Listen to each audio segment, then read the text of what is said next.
Obrigado. E ainda seguindo neste assunto, neste tema, com a decisão do ministro Dias Toffoli, do STF, seria o fim do caso Kiss na Justiça? Pois agora a gente explica tintim por tintim.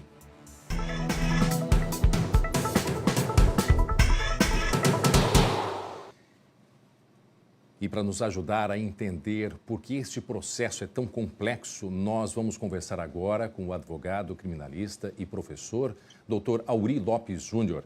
Professor, o senhor me escuta bem? Boa noite, obrigado por atender o SBT. Boa noite, escuto bem, um prazer falar com vocês. Professor, vamos contar com a sua didática para a gente conseguir entender um pouco de tudo isso que está acontecendo neste processo.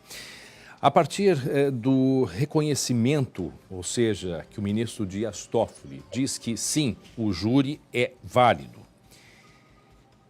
As nulidades que foram apresentadas pelos advogados dos réus, elas ficam nulas a partir de agora, doutor? Nos dê uma noção, né, sobre essas questões. Vamos começar por aí para depois avançar.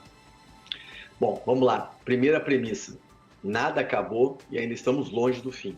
Então, essa ideia de que se resolveu com a decisão do Toffoli, não, a decisão do Toffoli não resolve nada. Por quê? As defesas, inclusive, já informaram. Primeiro, foi uma decisão monocrática, concordo, não era adequada uma decisão monocrática num caso dessa complexidade. Juridicamente, também não era caso de monocrática, porque os casos de decisão monocrática estão previstos expressamente em lei, súmula vinculante já estabelecida, decisão consolidada, não era o caso. Mas ele deu a decisão monocrática e determinou uma prisão antecipada, uma execução da pena que é ainda mais polêmica.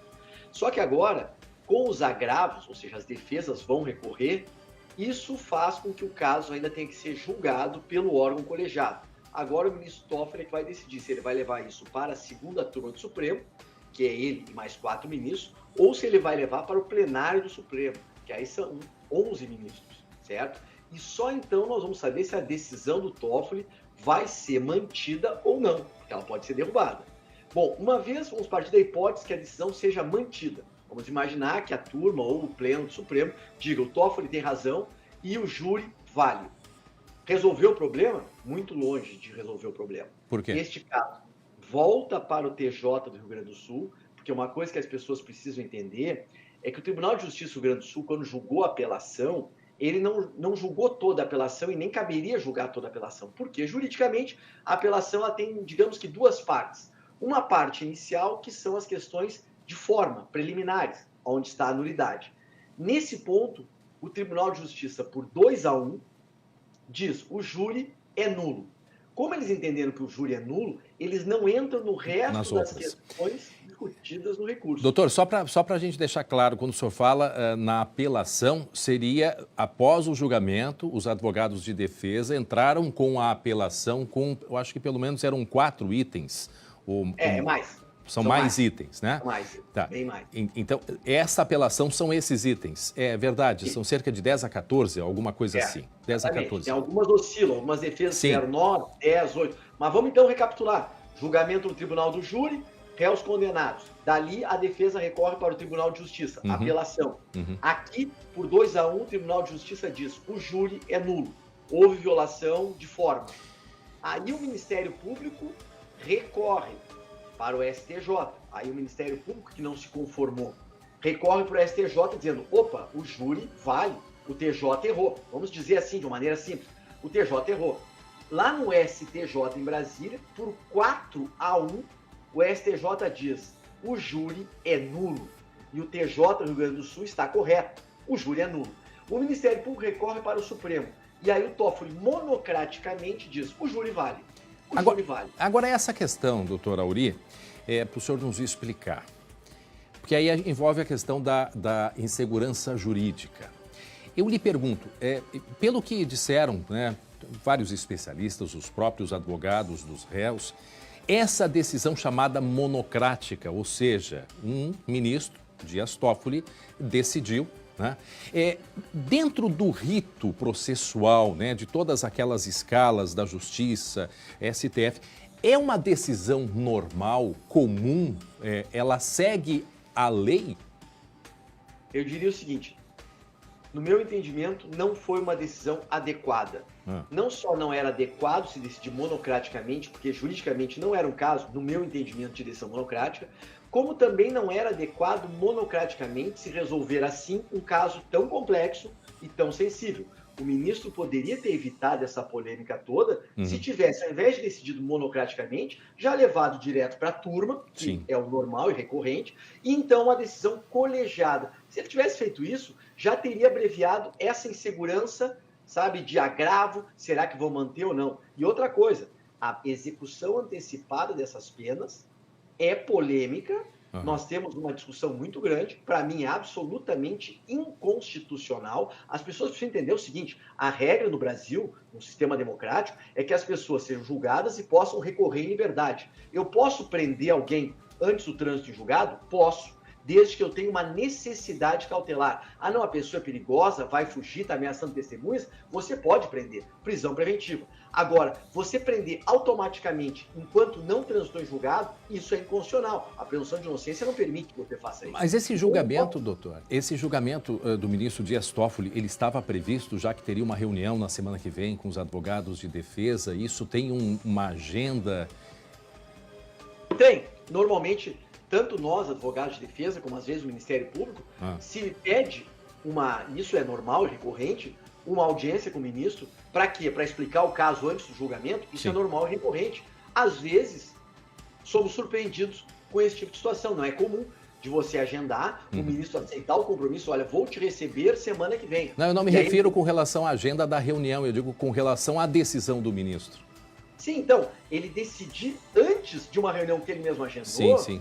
Eu não vou dizer que seja ilegal ou irregular. Não, ele tem esse poder para decidir, ele pode fazer isso. Apenas, digamos que não é adequado, sabe, minimamente. Quando você agenda e o próprio ministro olha e diz, sim, eu aceito essa agenda, eu marco o dia, a rigor, ele vai esperar te ouvir para depois tomar a decisão. Mas eu quero retomar uma questão importante para as pessoas entenderem, que é o seguinte: essa decisão vai ser mantida, devolve para o Tribunal de Justiça. O Tribunal de Justiça, como eu estava explicando, ele julgou só a questão de preliminares, o júri vale ou não vale. Se o Supremo disser o júri vale, o TJ vai continuar julgando o recurso de apelação que foi interrompido. E aí vem o ponto importante. Quais são as outras questões que o Tribunal de Justiça tem que decidir?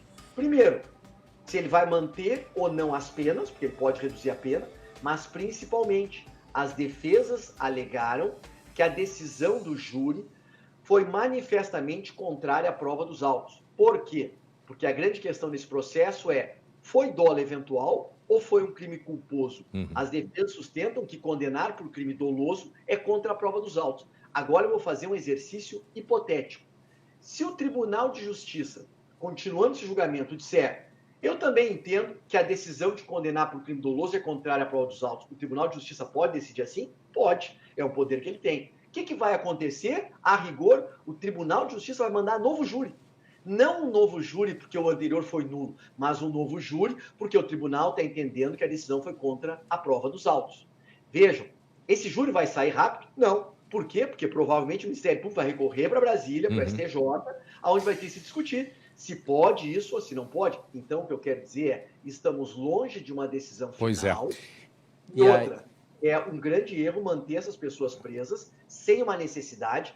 E um detalhe: se amanhã ou depois tiver um novo júri, por qualquer dos motivos, é bola ao centro, e esse novo júri pode absolver, pode condenar por crime culposo, e a pena é muito menor, e eles já vão ter ficado presos mais tempo que deveria, ou pode até condenar por crime doloso, mas não pode ser uma pena maior do que aquela aplicada. Então, em suma, tem muito debate jurídico ainda, porque é um caso complexo. A questão é: essa prisão antecipada é realmente desnecessária. Esse é o ponto que eu preciso entender. Para a gente encerrar, doutor Aury, esse processo terá fim? Esse processo, sim, vai ter fim. Infelizmente, e é preciso dizer isso, é uma tragédia. Este caso é uma grande tragédia, uma imensa tragédia. As vítimas sofrem com essa demora, os familiares sofrem com essa demora, e os réus também sofrem com essa demora, porque eles também queriam uma resposta. Todos nós sofremos com essa demora. Só que, infelizmente, é um processo que começa de uma maneira tumultuada, já tem lá uma divergência, se o Ministério Público deveria ter denunciado os 4 ou mais gente, se deveria ter denunciado por crime culposo, porque tem todo um debate sobre dolo e culpa. Se esse caso tivesse sido denunciado desde o início por crime culposo, com certeza já teria encerrado. A pena seria menor, mas seria uma pena efetiva. Então nós temos um grande problema aqui, um processo complexo. infelizmente, não está se dando uma resposta num prazo razoável. Infelizmente. Advogado criminalista, professor, doutor Aury Lopes Júnior, muito obrigado pela entrevista ao SBT. Uma boa noite para o senhor. Boa noite, obrigado.